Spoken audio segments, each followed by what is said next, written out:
¿Qué tal? Buenas noches, bienvenidos a Espiral. Educación es un tema que sigue dando mucho de qué hablar, está en el centro del ojo público y por eso aquí le seguimos la pista con cuidado. Fernando Reimers, profesor en Harvard, ha hecho un muy buen análisis comparado de reformas educativas en distintos países del mundo y hoy tiene algo que decir sobre la reforma educativa mexicana y concretamente sobre la construcción del modelo pedagógico, del modelo educativo en el que nos encontramos los mexicanos. Nos acompañan también esta noche, además de este profesor, Sergio Cárdenas Daham, él es profesor del CIDE, y también el presidente de la Comisión de Educación del Senado, el senador Juan Carlos Romero Hicks. Hay mucho que discutir sobre cómo la reforma en Singapur, cómo las transformaciones en China, cómo la política educativa en Chile, cómo la reforma educativa en la India, tienen elementos que se parecen a lo mexicano y que valdría la pena abrevar de ellos para que nuestro modelo educativo, para que nuestra reforma educativa, pues no pague costos innecesarios. Hoy hablaremos del modelo educativo, de la reforma educativa, con quienes entienden esto en perspectiva comparada. No se pierda el programa, será de lo más interesante. Comenzamos.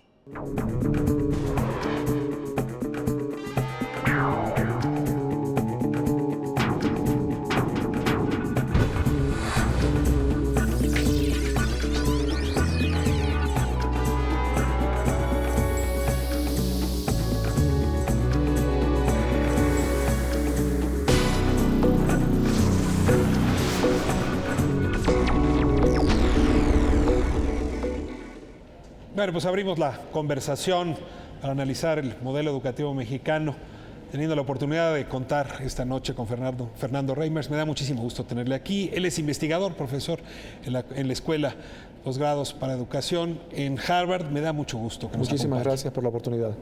Fernando, déjeme lanzarle una pregunta muy básica, muy primaria, pero nos ayuda a ir construyendo un buen diálogo. ¿Para qué servía la escuela? ¿Y para qué creemos hoy que sirve la escuela? Yo creo que la escuela pública para todos, en su origen, servía para el mismo propósito que sirve hoy, que es empoderar a las personas para que se conviertan en arquitectos de su propia vida y personas con la capacidad de mejorar las comunidades de las que forman parte.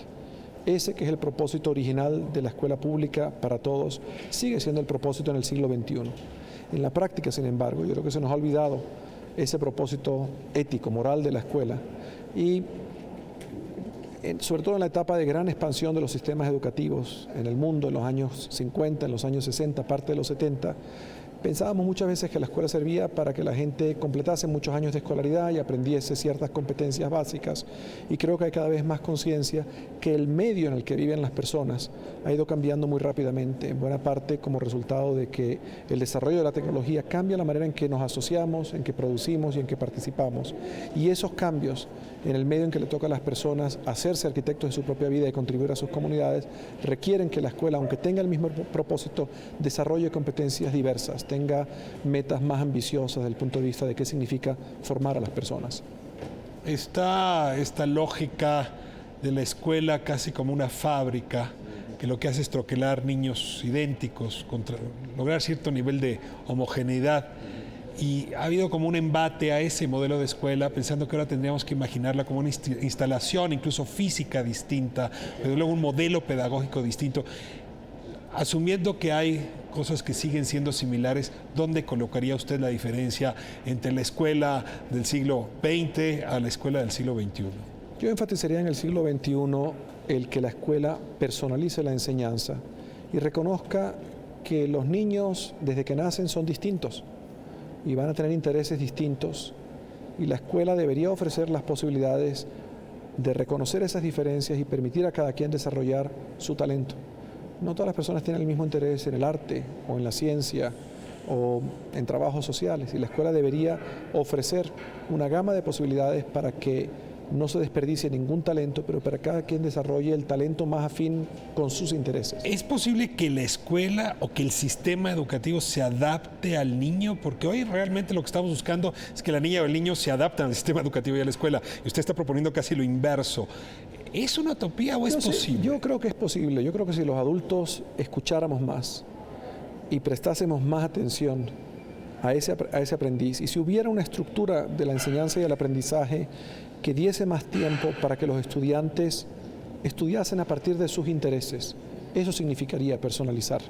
¿Qué significa eso? Le doy un ejemplo. Hace unos años tuve la posibilidad de evaluar un programa de educación cívica que implementaron los fundadores de una organización que se llama Vía Educación en el estado de Nuevo León. Y estos jóvenes habían creado una experiencia en las secundarias de Nuevo León, en las zonas urbano-periféricas, para que los jóvenes identificasen un problema en su comunidad, decidiesen qué problema querían resolver y dedicaran su tiempo a resolver el problema. Y yo encontré, haciendo una evaluación de este programa, que estos jóvenes estaban realmente motivados, entusiasmados, no veían la hora de llegar a la escuela a hacer esto. Y yo les pregunté por qué están tan felices. Me decían, porque esta es la única cátedra donde tenemos posibilidad de decidir qué es lo que queremos estudiar, qué queremos aprender. Yo creo que esta es la pedagogía del siglo XXI, una pedagogía que reconoce la agencia, el interés legítimo del estudiante, el papel que le toca de ser protagonista de su propio aprendizaje. Que le permite entregar voz al propio sistema, darle voz al sistema. Así es. Estamos viendo desde ya hace algunos años una ola impresionante de reformas educativas. Yo recuerdo que en los años 90 se hablaba de la tercera ola de la democratización, creo que ahora tendremos que hablar de la segunda o tercera ola, no sé, de reformas educativas, pero país tras país, casi como dominó, hemos visto esas reformas. Usted se ha dedicado a estudiar justamente esa experiencia que ha sido muy distinta en naciones tan distintas como Chile, México, Singapur, China, la India. Si lo apuro a ponerme en una nuez, ¿cuál es la descubierta fundamental de ese análisis? Para que luego desgranemos, pero la principal que me colocara en esta conversación, ¿cuáles serían? 3.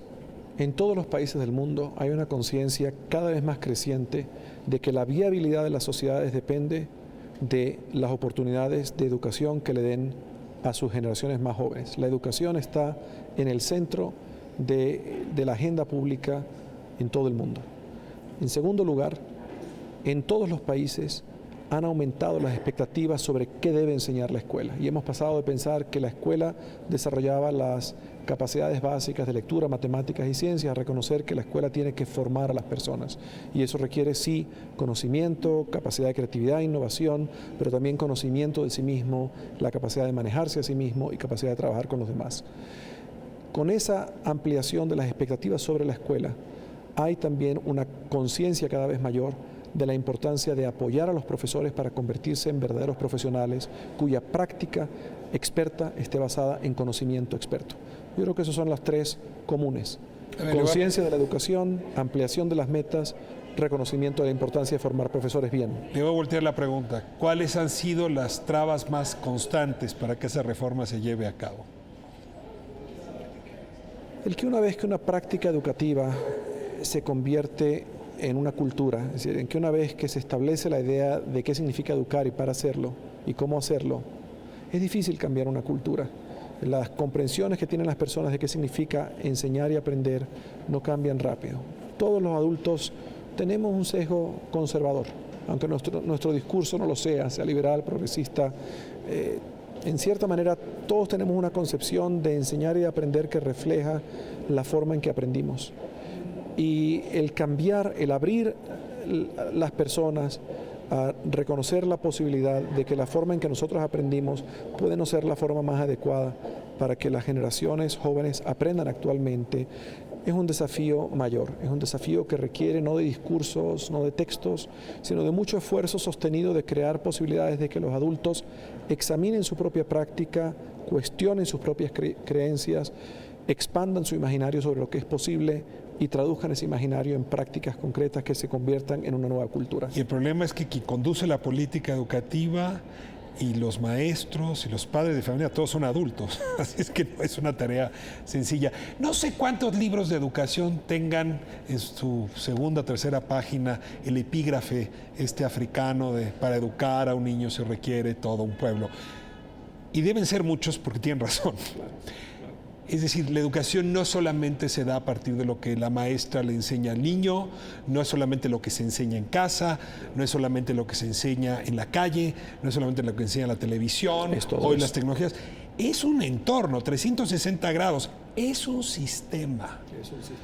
¿Cómo hacer para que el sistema en su conjunto produzca conocimientos si las políticas educativas solamente se centran en uno de estos pivotes? Pues yo creo que reconociendo, mapeando cuáles son los componentes más importantes de ese sistema que inciden en la educación de los jóvenes y promoviendo conversaciones que faciliten el desarrollo de metas compartidas y de una comprensión compartida de cómo deben apoyarse a los jóvenes. Efectivamente, una educación de calidad, las trayectorias educativas, formativas de los jóvenes requieren de que haya sincronía entre lo que hacen muchos adultos al interior de la escuela y entre la escuela y otras instituciones.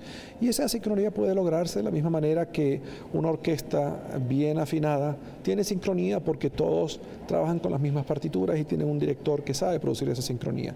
Yo creo que la tarea de liderar un buen cambio educativo requiere de este tipo de liderazgo colectivo, de reconocer que nadie tiene por sí solo el poder para ordenar esa sincronía y que lo que le toca es reconocer que diferentes personas en sus espacios de actuación todos juegan un papel y inspirar, motivar, invitar a las conversaciones y al ejercicio de trabajo junto para que se produzca esta armonía, esta visión compartida, esta visión cohesiva sobre qué significa educar a los jóvenes, para qué y cómo hacerlo.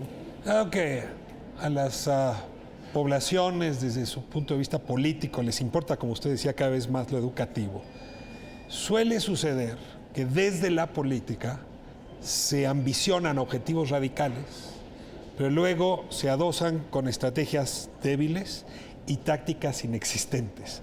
Incluso hay una explicación de esto cuando revisan Chile y ahora en un momento más lo analizaremos. Pero ¿cómo hacer para que los objetivos radicales de la política y de las ambiciones sociales se acompañen con estrategias, pues también si no radicales, lo suficientemente robustas para llegar a ese punto? Pues yo creo que planteándose una vez definidas las políticas, en primer lugar, cuál va a ser el mecanismo por el cual estas políticas se van a traducir en cambios concretos en el aula y en la escuela. Es decir, pensar cuál es la cadena de traducción de estas ideas en cambios de prácticas. Y simplemente mapear esta cadena es muy valioso porque le ayuda a uno a veces a reconocer que hay supuestos fundamentales donde hay eslabones de la cadena que no existen, pero que pueden construirse una vez que reconoce uno su vacío con intervenciones concretas. Yo creo que el entender que una política es únicamente buena si ella se traduce en un plan de implementación realista, suficientemente financiado y apoyado con los recursos necesarios, humanos y de todo tipo, para hacerlo. Y yo creo que una vez mapeada la cadena, lo segundo que es muy importante en cualquier cambio educativo es tener una estrategia de comunicación adecuada. Es entender que un sistema educativo normalmente refleja la organización más grande que existe en ninguna sociedad y múltiples niveles de interlocución. Y un esfuerzo, cualquier esfuerzo de reforma en un sistema complejo, pero ciertamente un esfuerzo de reforma educativa, requiere de comunicar, comunicar y comunicar, de preguntarse qué tiene que saber cada actor de este sistema para entender cuáles son los propósitos de la reforma y qué le toca a él o a ella hacer para desde su propio espacio de actuación, sin heroísmo, hacer lo que le toca para que esta reforma logre sus objetivos. Última pregunta antes de irme a corte. Cuentan que Simón Bolívar, cuando llegó a alguna de las capitales latinoamericanas, creo que fue Bogotá, pero no sé cuál, le pidió a un jardinero que sembrara unos nogales. Y el jardinero le dijo, oiga, pero estos árboles tardan 20 años en dar fruto. Lástima que no los sembramos ayer, dijo Bolívar. Las reformas educativas tardan en dar sus frutos probablemente más tiempo que los nogales. ¿Cómo lidiar con la presión política de cambios bruscos cuando sabemos que es una política que quizá tarde una generación en mostrar sus resultados? Yo creo que eso es un tema muy importante, el de cómo asegurar que se tomen decisiones que en muchos casos no solamente no van a tener efectos de corto plazo, sino que pueden tener efectos negativos de corto plazo. Pueden producir reacción, reacomodos, disgusto, etc. Yo creo que haciendo dos cosas, construyendo las democracias, estos desafíos son más importantes en sociedades democráticas que en sociedades donde la democracia y la deliberación son más limitadas. Construyendo espacios de creación, de diálogo y consensos, construyendo un centro político donde las personas se entiendan y entiendan la necesidad de sostener estos esfuerzos en el tiempo. Yo creo que las democracias funcionan en la medida en que hay unas reglas de juego que le permiten a quien esté en el gobierno tener una oposición leal, entendiendo que a lo mejor a quien está en el gobierno hoy le toca hacer oposición mañana. Y cuando las democracias pierden ese centro político y esa oposición leal y terminan siendo dominadas por los extremos de cualquier tipo, donde las personas responden a incentivos de corto plazo para recibir un poco de atención sin realmente producir nada, pues tienen enormes dificultades, y las democracias tienen dificultades en todas partes. ¿Qué nos gusta decir? Necesitamos hacer de la educación una política de Estado, es decir, que la compartan. De la sociedad, ¿no? No solo del Estado, sino de la sociedad, que la compartan los estudiantes, los padres de familia, la sociedad civil, etcétera. Bueno, me voy a ir a corte y hago el anuncio, si me permite. Fondo de Cultura Económica tiene publicados estos textos donde Fernando Reimers ha participado. El primero es Enseñanza y Aprendizaje en el siglo XXI. Y el segundo ahora nos contará por qué, 15 cartas sobre la educación en Singapur. Estos dos textos vale la pena leerlos si usted está interesado justamente en la discusión sobre el modelo educativo mexicano que estamos teniendo hoy. Y después del corte regresamos con dos invitados más, justamente para poner estas opiniones, estas ideas que discutíamos con don Fernando, frente a los hechos de un modelo educativo que en México se está construyendo. Y claro, la pregunta es, ¿estamos siguiendo los pasos adecuados para que ese modelo sea sistémico, como se plantea en estas hipótesis? Regresamos en un momento.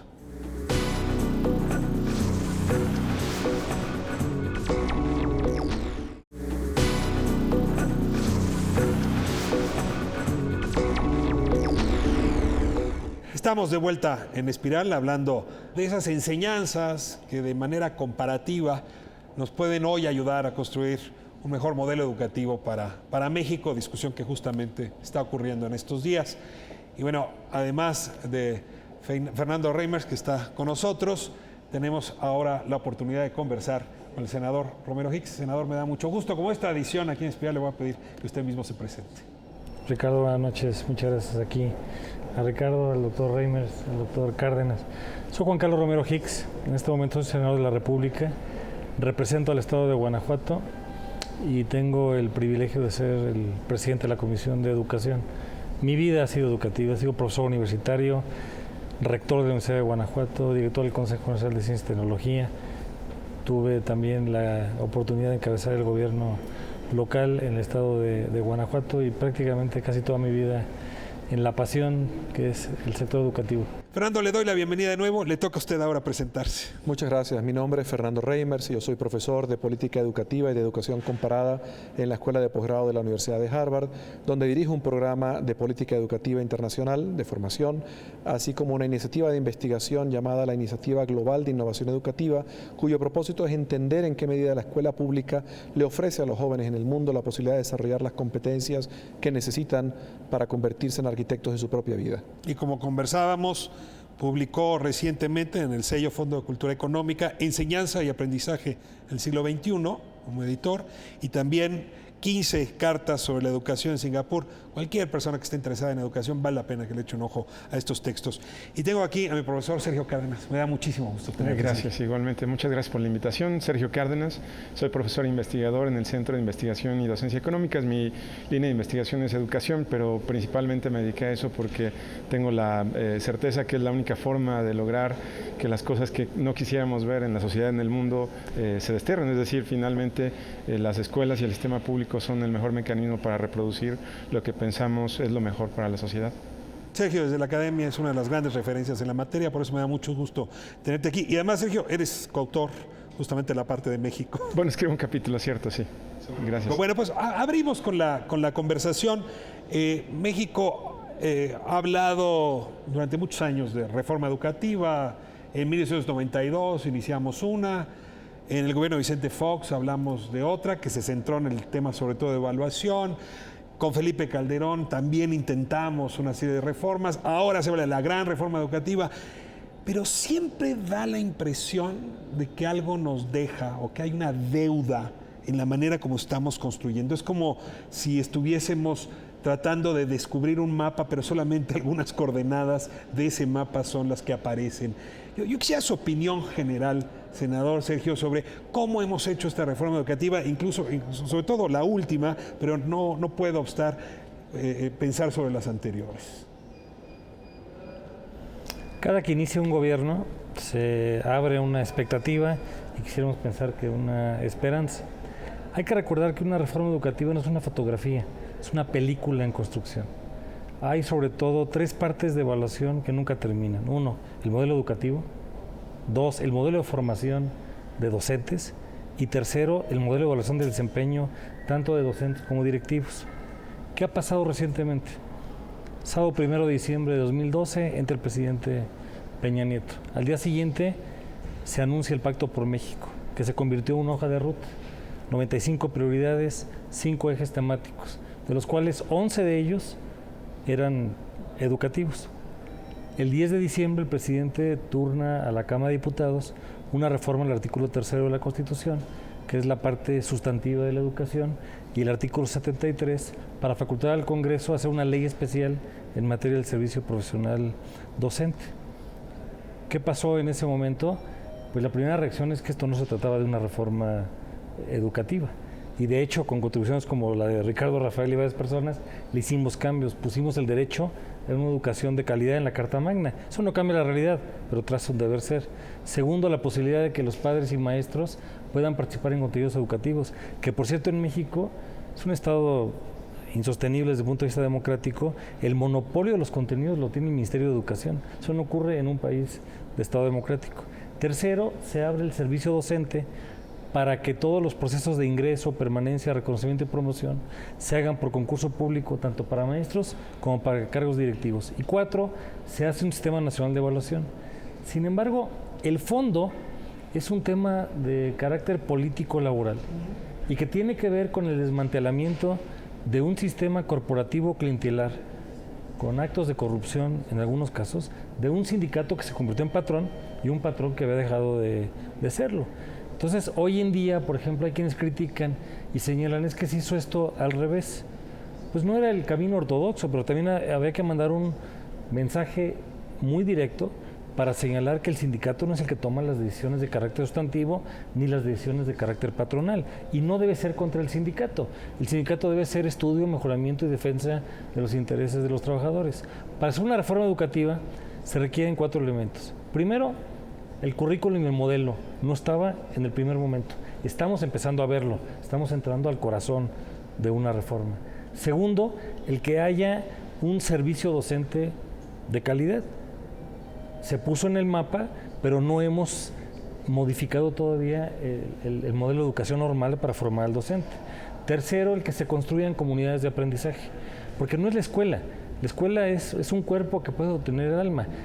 Todo el espacio social es un espacio educativo. La escuela sí lo es, pero empieza en la familia, el barrio, la colonia, la comunidad. Y cuarto, se necesita un buen sistema de evaluación. Por lo tanto, todavía no es una reforma educativa y aunque lo fuese, no estaría concluida. Es un proceso de aproximaciones. ¿Estarías de acuerdo, Sergio? Había que primero quitar las trancas que estaban impidiendo las reformas educativas y el poder de veto que tenía esta simbiosis atípica, la decía Gilberto Gaberniula, entre la SEP y el sindicato, impedían que esas reformas corrieran. De acuerdo, sí, de hecho, yo creo que la percepción sobre el orden que tuvo la reforma cambió una vez que se inició la discusión sobre el nuevo modelo educativo, es decir, sin haber arrancado esa discusión parecía que era una reforma incompleta, parecía que era una reforma solo centrada en lo laboral y evidentemente era la crítica más directa que se hacía, es decir, bueno, ¿hacia dónde va todo este ejercicio, todo este esfuerzo de un costo tan alto, sobre todo por el conflicto que se generaba?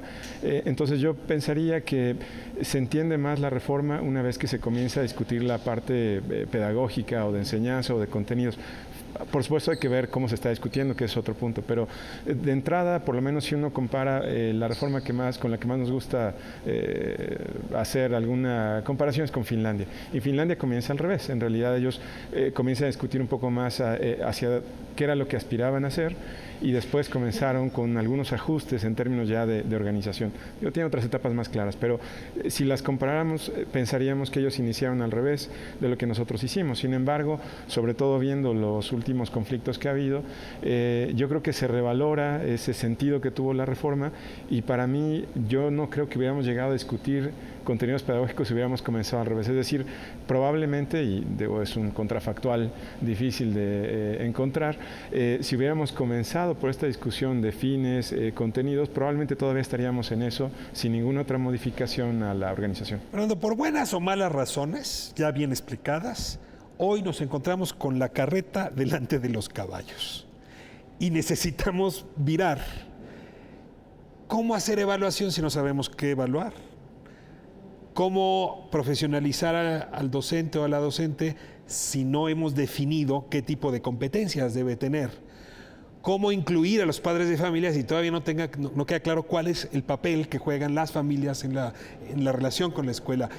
¿Cómo nos sugeriría, digamos, viendo la experiencia en otros países, para voltear y poner los caballos delante de la carreta? Yo quisiera en primer lugar decir como observador externo que me parece muy atinado que esta reforma educativa haya logrado cambiar las reglas de ingreso a la profesión para asegurar que las personas que escogen la carrera docente lo hagan teniendo las competencias idóneas para hacerlo. Sin duda que los criterios de selección serán perfectibles como lo son siempre, pero el haber logrado eliminar prácticas que eran conocidas y que atentaban contra la idea de construir una profesión moderna, que se respete, una profesión, en fin, es un paso de la mayor importancia. Como lo es también el entender que la asignación inicial de los profesores al ejercicio pues debe ser provisional hasta que estas personas continúen su formación ahí y demuestren que tienen las capacidades adecuadas para ser buenos maestros. Habiéndose logrado esas condiciones que son importantes en un sistema, pero que son solo elementos del sistema, y estando en este momento esta reforma elaborando los lineamientos generales para los programas de estudio y empezando a elaborar el currículum o revisar el currículum anterior para definir cuáles deben ser las secuencias de enseñanza y aprendizaje que van a traducir estas intenciones de currículum, estos fines en oportunidades reales de aprendizaje. Efectivamente, lo que sigue es crear condiciones dentro de la escuela y muy cercanas a la escuela para apoyar a los profesores a desarrollar la capacidad de llevar adelante prácticas pedagógicas diferentes. Yo creo que la manera de hacerlo sería, primero, construyendo... Usted coloca a los profesores en un punto central. Sin duda, yo no creo que hay reforma educativa que se traduzca en realidad sin profesores que se hagan cargo de esa reforma y que tengan la capacidad de traducir esa reforma en prácticas concretas de aprendizaje para sus estudiantes. Yo creo que es esencial aquí crear mecanismos de apoyo, de formación continua en las escuelas, y yo lo haría construyendo sobre lo que existe. Yo creo que en México existe ya una tradición importante de iniciativas adelantadas tanto desde los sistemas públicos de educación, las secretarías estatales, como desde la sociedad civil. Hay muchas organizaciones de la sociedad civil que tienen ya una trayectoria, un camino recorrido apoyando a profesores a desarrollar competencias para ser más eficaces, para ofrecer una educación integral. De manera que el primer paso yo creo que sería mapear esas iniciativas, reconocer qué es lo que funciona, reunirlos y ver cómo a partir de estas iniciativas dispersas, muchas de ellas de pequeña escala, es posible crear esfuerzos conjuntos que definan qué deberíamos instalar a futuro en todas las escuelas. Y sin duda, dado que estamos hablando de 250.000 de escuelas en el país, una empresa grande, diversas, en condiciones institucionales muy diversas a lo largo de todo el territorio mexicano, pues me imagino que lo que le toca a quienes están conduciendo esta reforma es desarrollar una estrategia y una secuencia de qué hacer primero y qué hacer después. Yo creo, mirando experiencias y sistemas exitosos, que una de las cosas que sería valioso hacer sería identificar algunas zonas de innovación donde sería posible empezar a construir, a anticipar las condiciones que eventualmente se aspiraría a que estuvieran presentes en todas las escuelas. Ensayar, demostrar un proof of concept, una prueba de concepto, experimentar, hacer una ingeniería, diseñar, digamos, los sistemas de formación de profesores con las instituciones que existen. Yo creo que afortunadamente no hay que reinventar la rueda, hay que construir sobre lo que tiene el camino que tienen ustedes ya andado en este momento. Una falencia, una debilidad importante, senador, de la primera etapa, es decir, de la creación del sistema de evaluación y la creación del sistema de profesionalización, es que se hizo sin la participación del cuerpo docente. No voy aquí a discutir si hubiera sido posible o no incluirlos, quizá haya quien diga era imposible, pero lo cierto es que esta reforma no ha sido apropiada, no se han apropiado los profesores, las profesores de ella. La pregunta es si la siguiente parte, que tiene mucho más que ver con el modelo, puede revertir esta circunstancia. Y a partir de esto, la discusión amplia que se ha planteado desde la Secretaría de Educación, sobre todo con el cuerpo docente, sería pieza clave. Me voy a ir a corte y les dejo la pregunta, ¿no? ¿Hay forma de lograr que el cuerpo docente se apropie de lo que está ocurriendo con su materia de trabajo o seguirán marginados como han estado marginados hasta ahorita? Vamos a corte y regresamos.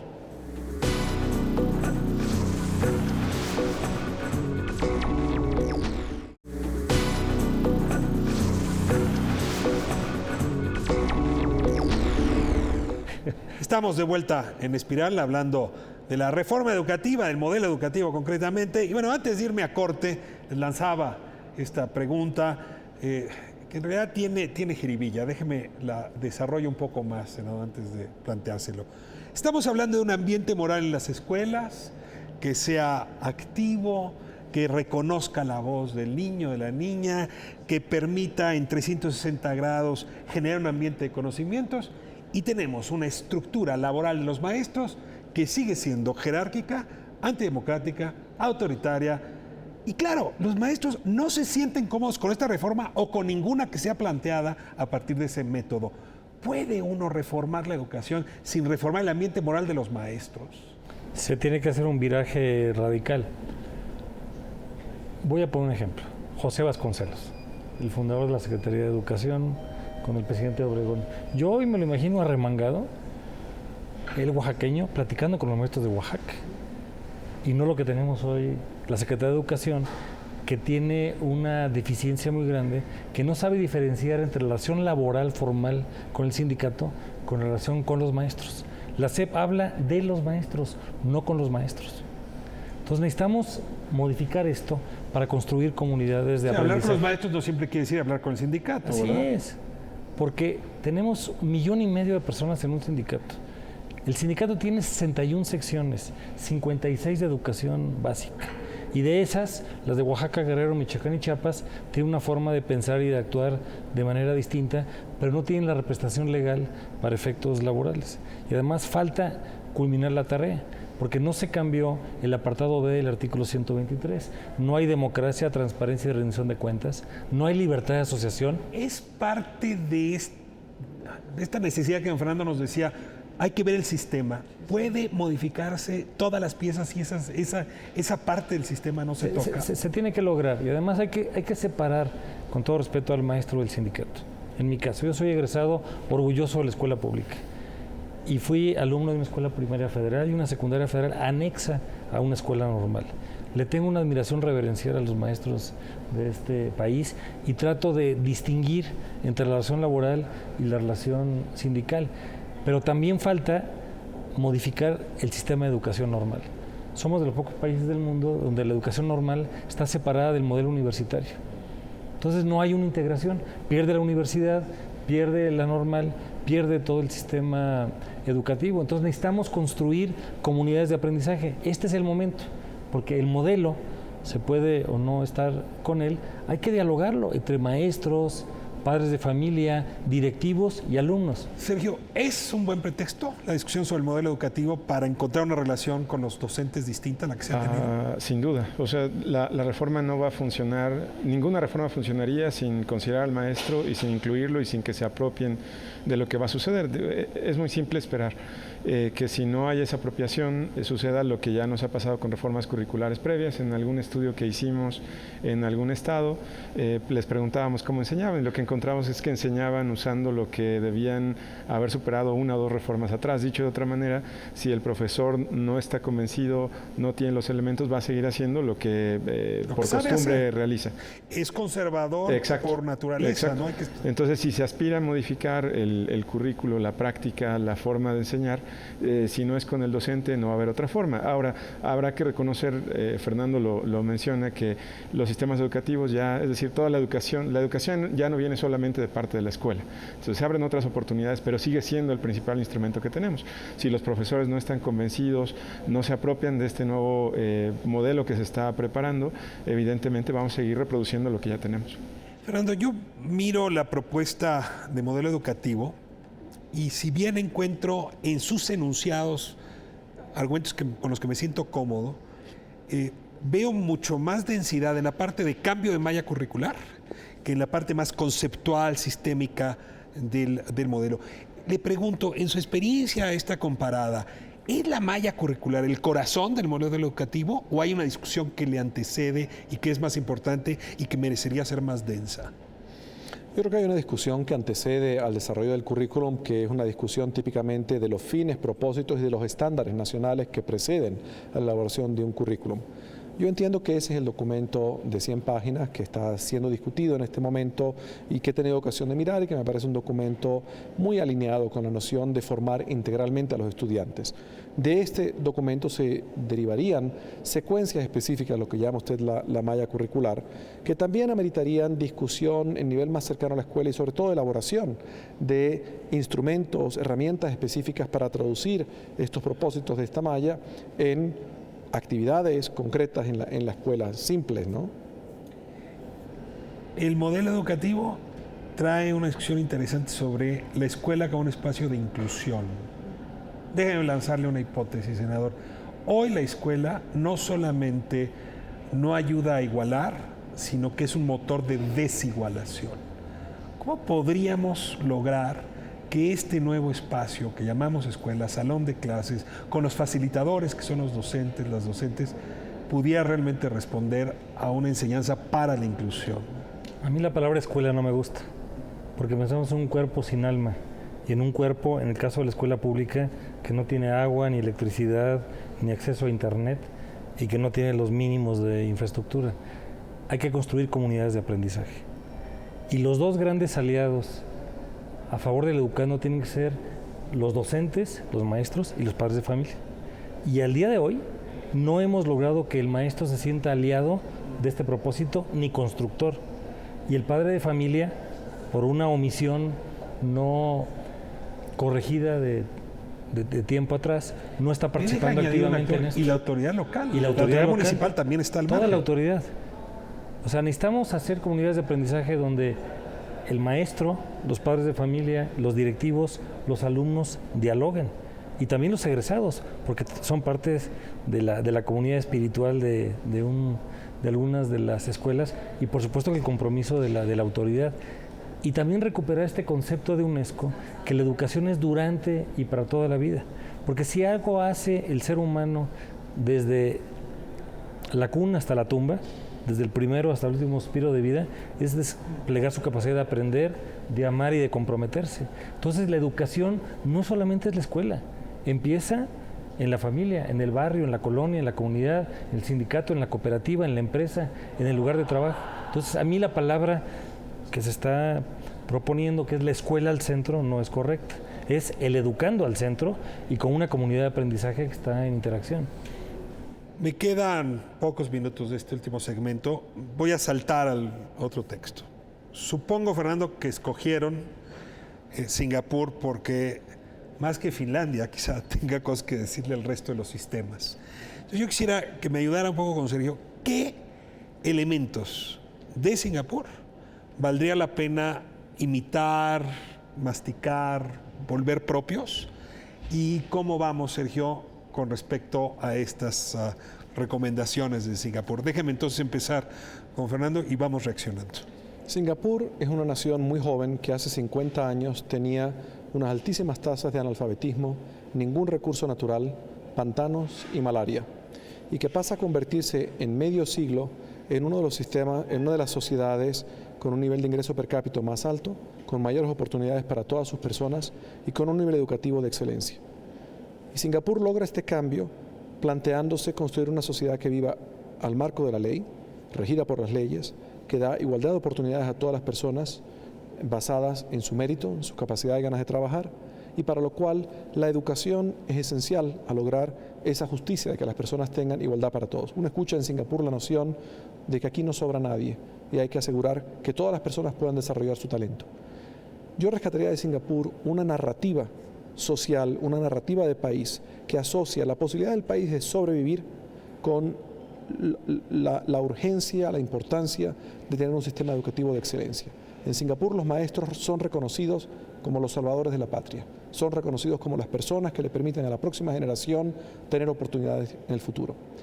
Lo segundo que es muy importante de Singapur es que han construido sobre lo que ha hecho cada generación precedente. Singapur ha construido un sistema que está todo el tiempo mejorando, todo el tiempo aprendiendo. Y así pasa de ser un sistema en donde la mayor parte de los niños no van a la escuela, en donde en 4 etapas muy claramente fijadas, con mucha continuidad, primero meten a todos los niños a la escuela, logran que todos terminen educación primaria y secundaria, desarrollan capacidades cognitivas y desde hace 5 o 7 años están tratando de desarrollar una educación integral que tiene en el centro la formación ética de las personas.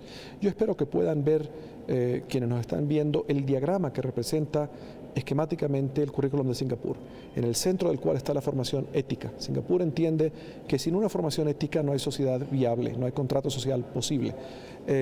Alrededor de esa formación ética hay un énfasis en el desarrollo de capacidades como la ciudadanía global, de entender que lo local y lo global están completamente interconectados y que para que el país esté inserto de una forma armónica en un concierto de naciones, en una economía global, es esencial que los estudiantes entiendan eso. Yo rescataría eso y el énfasis de Singapur en formar a sus profesores para ser verdaderos expertos, verdaderos profesionales del aprendizaje. Te lanzo en una nuez la pregunta: ¿el sistema educativo mexicano que estamos construyendo tiene la discusión ética al centro? ¿Tiene la preocupación de colocar la ley como una herramienta indispensable para la coexistencia pacífica? ¿Está pensada para que sea el mérito lo que funcione y está pensada para que en este país no sobre nadie?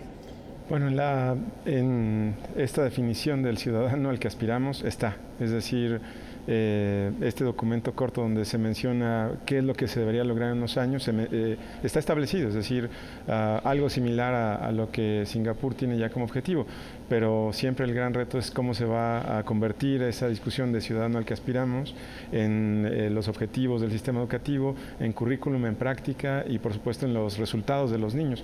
Ahí es donde va a estar el reto. O sea, tú dirías, en el discurso, la narrativa de las 100 páginas presentada por el secretario de Educación sí se corresponde con estas enseñanzas de Singapur y otras prácticas. Parcialmente, pero incluye ya alguna orientación, especialmente en la definición de los fines de la educación. Este documento corto que se publicó, ya hay una aspiración, creo que bastante alineada con lo que vemos en Singapur y otros países. Viene entonces la pregunta chilena que el libro anterior nos lanza. ¿Cómo hacerle para no quedarnos con objetivos grandototes que tienen estrategias de barro para echarlas a andar? Porque hace un momento se hablaba de una sociedad más exigente, quizás una solución. El Congreso tiene un papel que jugar, pero ¿cómo hacerles? Hay un punto que viene como lección también del libro de Singapur y es la imbricación que hay. Para nosotros imbricación tiene sentido negativo porque nos remite a la colaboración CENTE-funcionario. En cambio, en el caso de Singapur... Enraizamiento, exacto. Más embedded. Bueno, era un término de Ornelas, creo, el de imbricación y de otras personas. Sí. Pero un poco lo que hay una lección importante y es la colaboración entre el Ministerio, las escuelas y el Instituto de Investigación. Es decir, si hay una colaboración muy estrecha donde las decisiones que están tomando están fundamentadas y tanto la investigación como la gestión del sistema están completamente orientadas a lo que la escuela necesita. Es una de muchas cosas que podrían hacer, pero es algo que sistémicamente una mejor coordinación, para ponerlo en términos claros. De hecho, no solo es coordinación, yo creo que hay una perspectiva muy clara de que la escuela, para empezar, que es una colaboración de distintos sectores y sobre todo que requieren realmente pensar en la escuela en cualquier decisión que vayan a tomar sobre el sistema educativo, cosa que no siempre sucede con nosotros. Senador, la Secretaría de Educación Pública es un planeta del tamaño de Saturno, con una enorme capacidad de gravedad para devorar casi todo. Me tiene a mí muy preocupado la manera como esa imbricación ha sido que los instrumentos de evaluación y el Instituto Nacional de Evaluación de la Educación todo el tiempo está siendo devorado por esa gravedad. ¿Cómo hacer para que sea una colaboración? Eso mismo puede pasar con la escuela y con el docente, para que sea una colaboración entre pares y no donde la autoridad burocrática acaba teniendo el músculo más amplio. Se requieren hacer varios cambios. Unos son de diseño institucional y eso pasa por el federalismo educativo, que este gobierno no lo entiende. El federalismo educativo tendría que preguntarse qué va a hacer el municipio y el Estado y qué va a hacer la federación. Y hoy tenemos una federación que quiere ser superior, que en ocasiones no reconoce la máxima autoridad en evaluación, que es el Instituto Nacional para Evaluación de la Educación, y que quiere un solo currículo, que quiere un sindicato, que permite que no haya libertad de asociación. Y entonces las cosas no se van a cambiar de manera directa. Perdón que haga la alusión. En alguna etapa de mi vida estuve al frente del gobierno de Guanajuato se hizo un intento de centralización que se diseñó espectacularmente de origen, pero cuya faena no fue concluida. Si yo fuera gobernador, yo le regresaba todo el paquete de la Secretaría de Educación Pública. Inclusive, y nosotros, varios legisladores, votamos en contra. Hoy la nómina educativa se paga desde la tesorería de la Federación, es la tesorería más grande del mundo. Los gobernadores no están participando, los alcaldes no están participando, y eso tiene que ver con la palabra participación. Si uno ve en la escuela quién participa, casi nadie. En las decisiones educativas, ¿quién participa? Casi nadie. ¿Quién hace la pagaduría? Solamente uno. Eso tiene que transformarse. Es un modelo excluyente. Es un modelo excluyente y es un modelo autoritario. Ay, Fernando, necesito traer a China a la mesa, ¿no? O sea, China es un gobierno centralista, es un gobierno donde se toman las decisiones en la pirámide y sin embargo ha ido dando pasos lentos pero bastante firmes en la descentralización.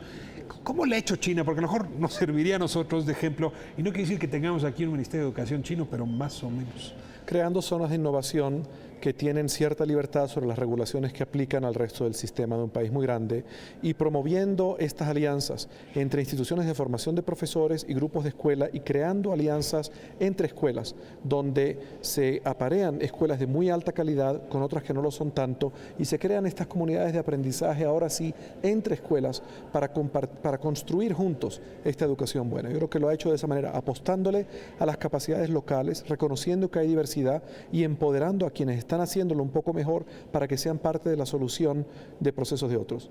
En relación a su excelente pregunta de cómo puede hacer México, yo creo que la respuesta es muy simple, echándole ganas.